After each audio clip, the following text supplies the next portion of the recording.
Hola, hola, sean bienvenidos a un nuevo video de anatomía fácil y hoy les traigo la segunda parte de anatomía del globo ocular, anatomía del ojo. Recuerden que el ojo lo vamos a dividir en tres videos. Este es el segundo, ya en el video anterior hablamos de la túnica más externa, ahora hablaremos de la túnica media y de la túnica interna. Aquí, para que vean lo que hablamos del video anterior, no se pierdan. Esto era la esclerótica y la córnea, lo que me conformaban la túnica fibrosa o túnica externa.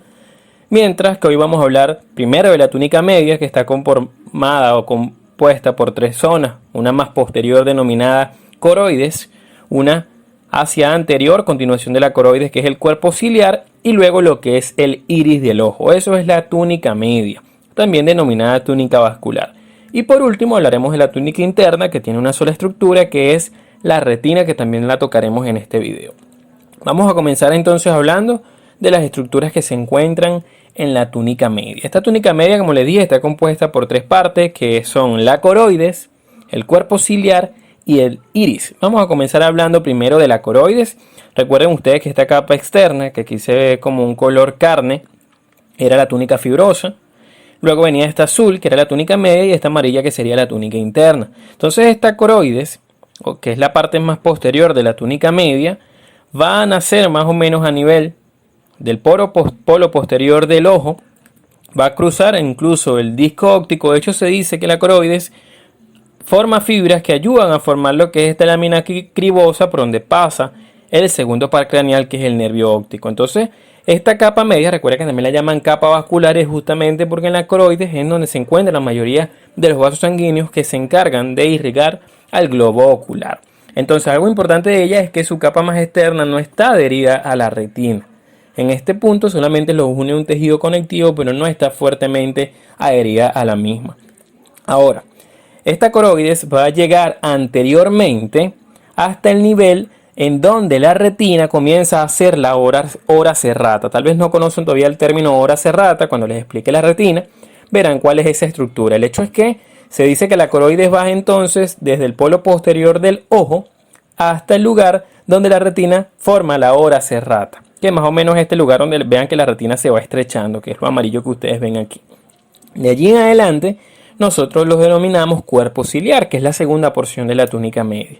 Entonces, ¿qué capas va a tener esta coroide? Esta coroide va a tener cuatro capas.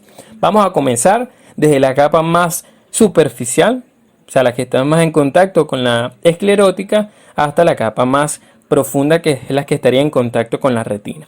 Entonces, la primera capa sería la lámina supracoroidea. Esta lámina supracoroidea tiene células pigmentarias. Ella es la que va a estar en contacto directo con lo que es la esclerótica, con lo que es esa túnica externa.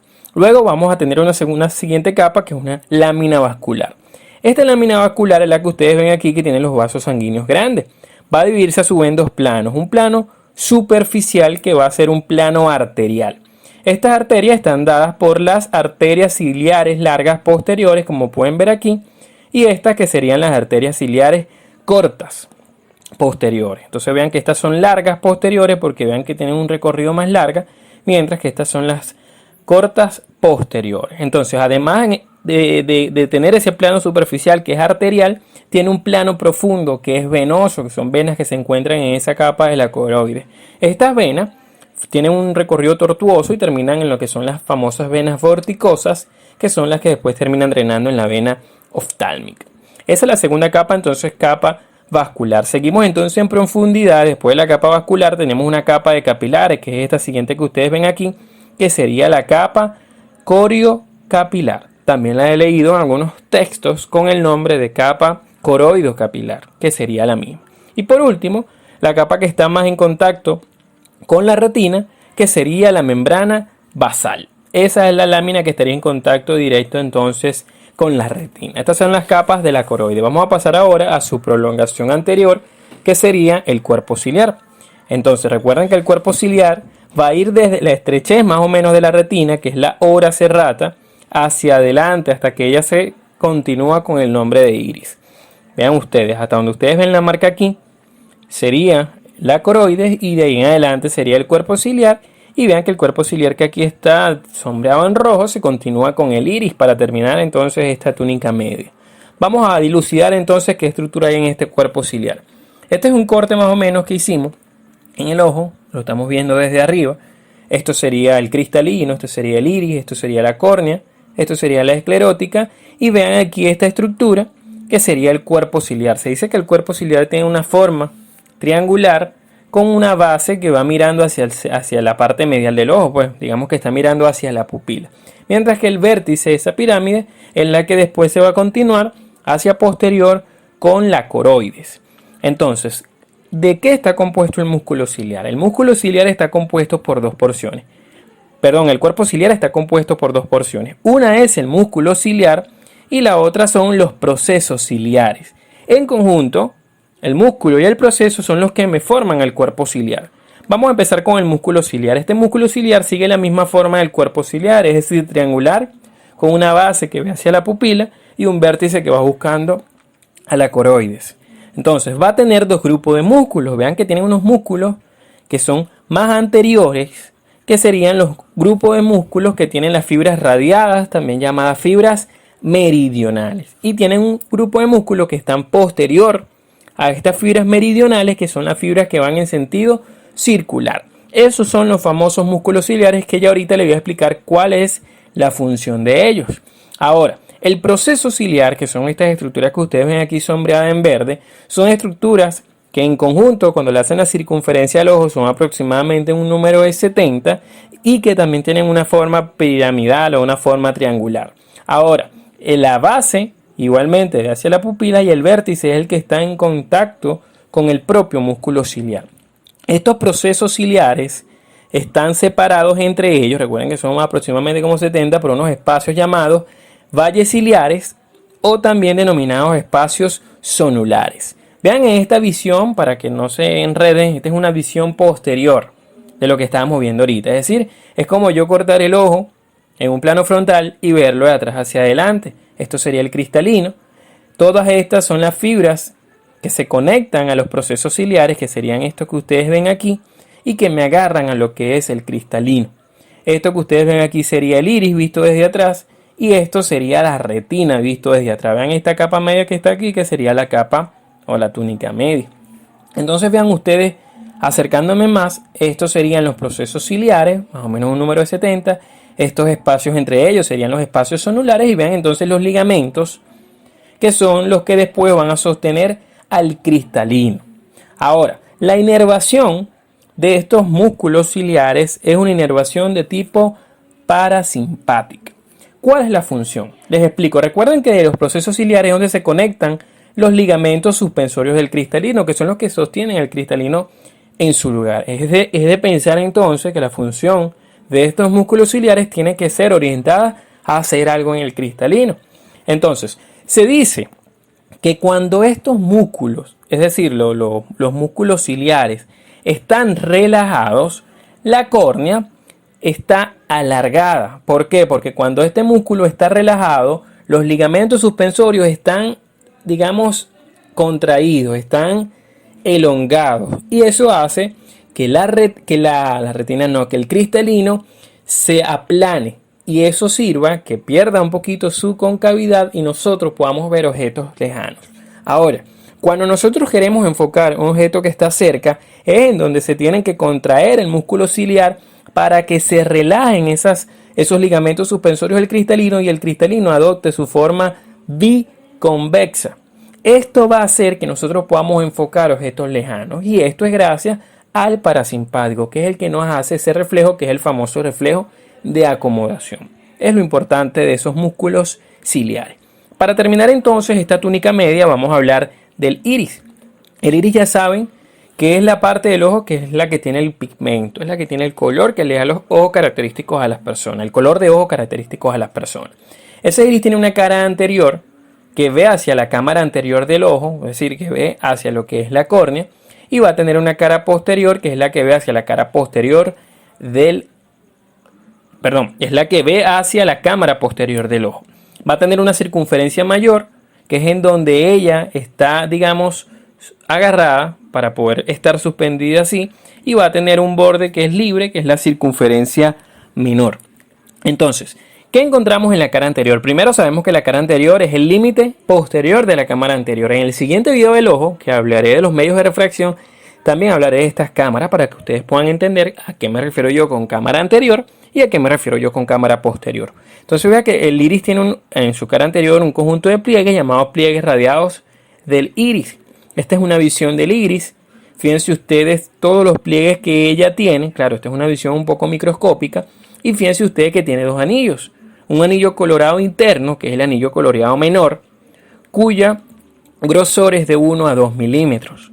Mientras que también tiene un anillo colorado mayor, que sería en su circunferencia mayor, o externo, que mide de 3 a 4 milímetros de grosor. Ya saben que el anillo colorado mayor es el que está por fuera entonces del anillo colorado menor. Ahora, vean ustedes, en su cara posterior, ella va a tener dos relaciones. En la parte central se relaciona con la cara anterior del cristalino. Estamos hablando de la cara posterior del iris. Y en la parte periférica está en relación con los procesos ciliares. Ahora, su circunferencia mayor es el lugar en donde el iris se inserta específicamente a nivel de lo que es el cuerpo ciliar, que recuerden que es esta zona. Además, en ese lugar es que se forma el ángulo entre el iris y la córnea, que es el famoso ángulo iridio corneal. Es el lugar donde está el conducto de Schlenk, que es el famoso conducto que absorbe o reabsorbe, mejor dicho, lo que es el humor acuoso. Ahora, a nivel de ese ángulo iridio corneal hay una serie de fibras que son las que me conforman el ligamento pectíneo. Ahora, su circunferencia menor, que es la que está libre, es la que me forma el orificio pupilar, la famosa pupila, que no es más que el espacio que queda en el centro del iris, por donde puede penetrar la luz hacia lo que es el ojo. Ahora, el iris tiene dos esfínteres. Tiene un músculo, que es el más medial de los dos, que es el músculo esfínter de la pupila. Si es esfínter, significa que él cierra la pupila. Recuerden que el parasimpático hace ese proceso que se denomina miosis. Mientras que existe un músculo que está un poquitico más hacia la periferia, que es el músculo contrario al que les acabo de decir, que sería el músculo dilatador de la pupila. Este músculo dilatador de la pupila está controlado por impulsos simpáticos, por eso es que el simpático causa la dilatación del ojo, que es el proceso denominado midriasis, que sería lo contrario a la miosis. Vamos a pasar entonces a describirles lo que es la túnica interna, pero antes no se vayan a despegar del video.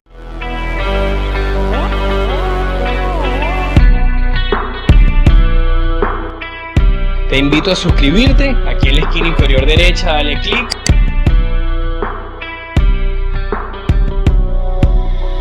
Y no olvides darle like al video.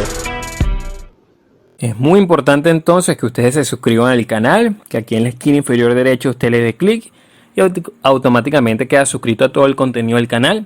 Puedes ver los restantes videos de ojo.